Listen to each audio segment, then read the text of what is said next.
السلام عليكم ورحمة الله. ازيكم عاملين ايه؟ يا رب تكونوا بخير. النهارده ان شاء الله هنعمل مع بعض مدفع رمضان، هنعملها بطريقة حلوة قوي وان شاء الله هتعجبكم. بس لو اول مرة بقى تشوفيني ما تنسينيش في اللايك والاشتراك وتفعيل الجرس.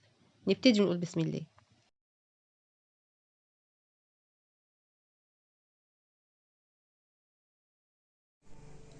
طب انا محتاجه ايه عشان اعمل المدفع بتاعي؟ انا معايا ازازه حاجه ساقعه، اي ازازه موجوده عندك بس شكلها يناسب ليتعمل مدفع تمام هتمشي معاكي كويس. وعايزه خيط، ده خيط خيش بيتباع عند اي حد من مستلزمات الخيط، هتلاقيه موجود، انا ده بشتريه بالكيلو. ما طب انت ما عندكيش خيط خيش وعايزه تعمليها، ما تكلفيش نفسك، مفيش مشكله. لو عندك قماش الخياميه هيمشي معاكي كويس جدا.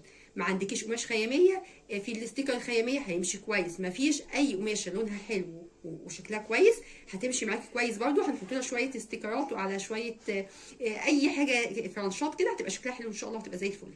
ومعايا مسدس الشمع. هعمل ايه؟ انا هبدا اجيب الخيط بتاعي بالشكل ده والفها على الازازه. هنبتدي من اول فوق بالشكل ده. هاجي اول ازازه كده احط بس شويه شمع كويس عشان دي هتبقى البدايه بتاعتي كده بالشكل ده. وابدا الف الخيط بتاعي بمنتهى السهوله. انت مجرد انت هتبتدي هتلاقيها هي اشتغلت ولفت لوحديها. انا بس ههتم شويه باللزق بتاعي في الجزء الاولاني ده كده. خلاص كده انا خلصت الازازه بتاعتي، انا لفيتها كلها من ورا ومن قدام ولفيتها كلها تمام. دلوقتي انا هعمل ايه؟ انا هبدا احضر العجل بتاعها. هعمل ايه؟ انا عندي حته كرتون، دي اي كرتون موجود عندك بتاعت علبه شيبسي بسكوت، اي كرتون موجود هيمشي معاكي. انا عايزه اعمل دايره. الدايره برضه عندك برجل عايزه تعملي بيه تمام، ما عندكيش اي طبق او اي كوبايه صغننه، حاجه بس مدوره تمام. وطبعا حجم العجله تبقى حاجه مناسبه للعربيه اللي احنا هنعملها. هعمل ايه؟ هبدا احطها كده وهبدا اعمل دايرتين بالشكل ده. انا هعوز 4 لاني هحط لكل عجله قطعتين، يعني كل عجله يعني القطعتين دول هيبقى عجله واحده بالشكل ده كده كده.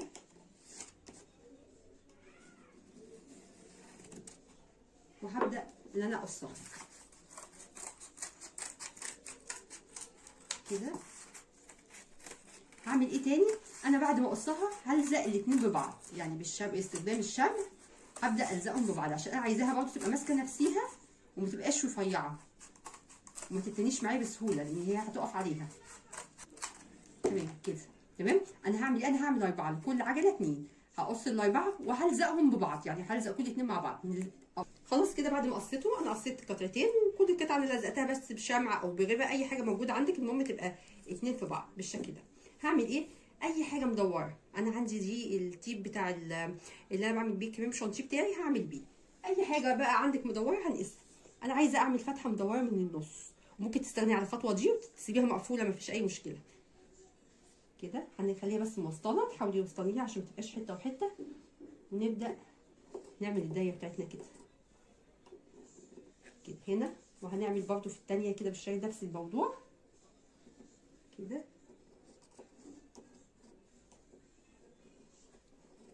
اهو بالشكل ده.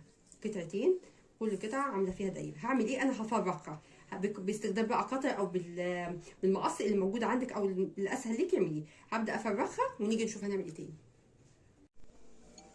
دلوقتي عملت ايه؟ انا بعد ما قصيتها حسيت ان الفتحه صغننه فحبيت اكبرها، فجبت بصوا قش الكرتون ده او اي لزق موجود عندك، انا حطيتها ورسمت برده عليها وقصيتها عادي تمام. انا عايزه بس تبقى ايه كبيره شويه، مش عايزاها صغيره. الغطا اللي انا كنت حاطاه او التيب اللي انا كنت حاطاه حسيت ان هو هيبقى صغير ومش هيبان معايا، فعملتها بالشكل ده. هعمل ايه؟ انا خدت جزء كده من الخيش الخيط وهبدا الفها عليها باستخدام برضو مسدس الشمع. هبدا كده احط مسدس حبه من الشمع بتاعي بالشكل ده، اثبته كده وابدا الفها. انا قصيتها عشان تبقى سهله ان انا ايه ابدا الفها عليها بالشكل ده كده. خلاص كده انا خلصت العجلتين بالشكل ده. بعد ما خلصتهم طب انا عايزه اعمل لهم الجزء اللي بيبقى موجود جوه ده، هعمل فيه ايه؟ انا عندي برضو الاعياد بتاعت الشيش طاووق دي، هبدا ان انا اقيس الحته اللي بين اللي في النص دي كده وابدا اقصها. وبعد ما هقصها هبدا برضو اجيب شريط الخيش بتاعي والفها بالشكل ده. انا عملت كام واحده بالشكل ده كده للعربيه، للعجله دي والعجله دي، وهبدا ان انا الزقهم جوه. ابدا احط كده جزء من الشمع واثبته، واجيب العود كده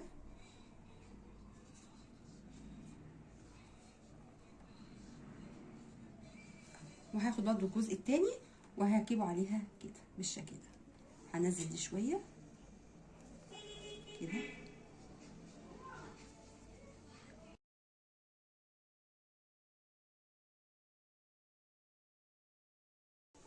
خلاص كده بصوا انا ركبتها الاتنين مع بعض بقت بالمنظر اللي انتوا شايفينه ده. عايزه اسيبيها بالمنظر ده كده تمام، مفيش اي مشكله فيها، بس انا حبيت ان انا يعني ادلعها شويه، فعندي استرسات الشكل ده، فانا حابه ان انا اركبه لها، فانا ركبت لها بالشكل ده. مجرد ان انا لفيتها حواليها، هجيب كده الاسترس بتاعي باستخدام برضو مسدس الشمع، وهبدا ان انا احطها على الطرف كده.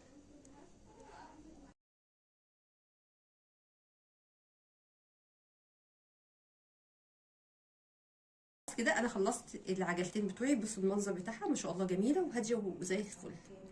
طيب انا بقى عايزه العربيه بتاعتي يعني نفس الاستراس اللي انا حطيته للعجله هركبه لها هنا، بحيث ان يبقى برضو تنطقها شويه ما تبقاش شكلها ساده كده.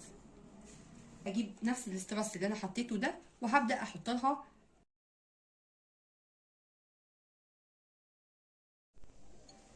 خلاص كده انا ركبت الاستراس وهبدا بقى اركب دي كده. انا هبدا احط شمع، انا ركبت واحده قلت التانية هركبها معاكم بالشكل ده كده. احط برضو جزء من الشمع ونبدا نركب العجله. انا همسكها بس شويه عشان تمسك نفسيها وتبقى متمسكه يعني ما تفكش. تمام، هسيبها بقى على جنب كده تنشف، وهبدا اعمل ايه؟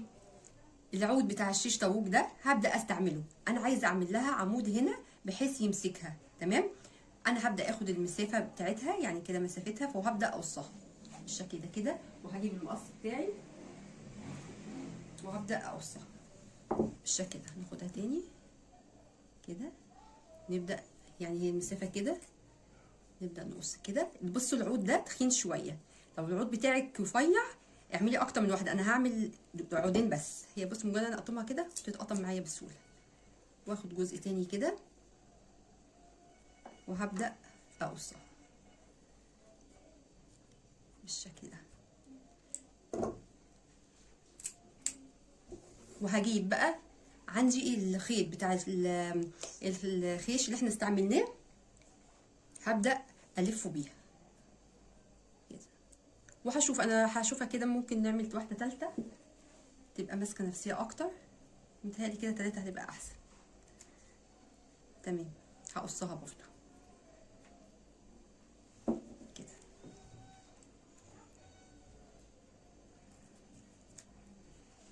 كده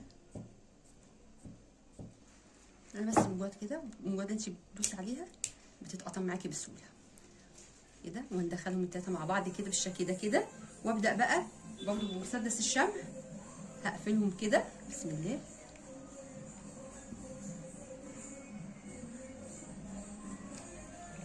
وهجيب كده الخيط بتاعي وابدا الف عليها كلها.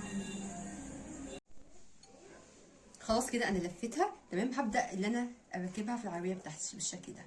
هجيب برضو الشمع بتاعي كده بسم الله. نبدا نحط على الطرف من هنا كده، الطرف من هنا كده تمام. وهبدا ان انا اركبها بالشكل ده. طيب انت عايزه بقى تسيبيها على كده تمام، الدنيا تمام اهو. بصوا بقت منظرها ده، ادي منظرها.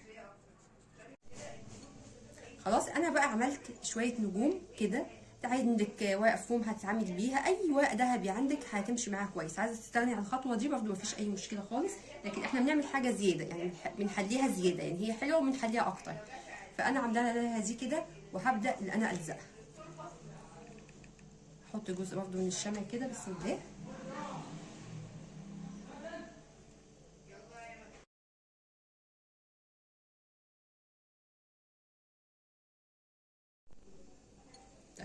انا بالنسبه المدفع بتاعي خلص كده، بس انا حابه ان انا اعمل له قاعده بحيث ان هي تبقى شكلها احلى، وفي نفس الوقت تبقى يعني قعدتها كده تبقى تديها منظر احلى. فانا عندي القواعد بتاعه الجاتو بتاعه التورت دي بتتباع لما بتيجي عندك جاتو، او لو عايزه تشتريها من اي محل من المحلات اللي هو بيبيع مستلزمات الحلوياني هتلاقي موجوده عنده. لكن انا دي لما بشتري تورتايه او حاجه انا بشيلها بحتاجها في حاجات زي كده، فانا جبتها كده. وعندي شريط ذهبي او اي استراس موجود عندك برضو ممكن تستخدميه، اي شريط، وممكن تسيبيها كده مفيش مشكله. بس انا عندي متوفر عندي الشريط الذهبي ده، فانا حابه احطها على الطرف. فهبدا اجيب هبدا كده على الطرف بتاع القعده، وهبدا احط الشمع كده، نبدا نلفها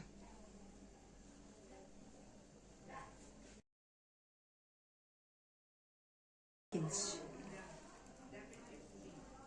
انا هعمل ايه؟ انا هكمل بس عشان الوقت، هكمل كل الطبق بالشكل ده، وهلزق فيها الفانوس المدفع بتاعي، هكملها وهلزق الفانوس فيها. انا مصممه ان هو فانوس، هلزق المدفع فيها ونيجي نشوف هنعمل ايه. خلاص كده بصوا انا لزقتها كلها، ولزقت المدفع بتاعي بقى بالمنظر اللي انتوا شايفينه ده. طيب هو طبعا انا برضو حسيت ان انا محتاجه احط لها حاجه تنطها اكتر، فانا عندي اللولي ده او الخرز ده، فانا حبيت ان انا انطوره فهي على الطبق نفسه. تمام، يعني هتنطقها وفي نفس الوقت هتديله منظر احلى.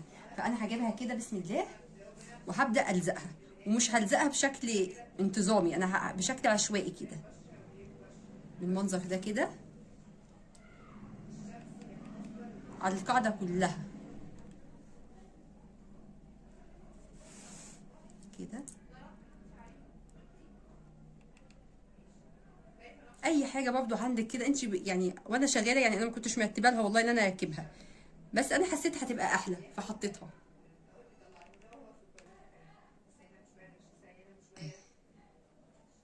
بس نشيل بقى الايه اللزق الزياده ده كل ده اهو المنظر ده. ادي الطبق بتاعي، المدفع بتاعي كله خلص، ده شكله النهائي كده. خلاص انا خلصت الفيديو بتاعي بتاع النهارده، يا رب يعجبكم، ولو عجبكم ما تنسونيش في اللايك والاشتراك وتفعيل الجرس. والسلام عليكم ورحمه الله.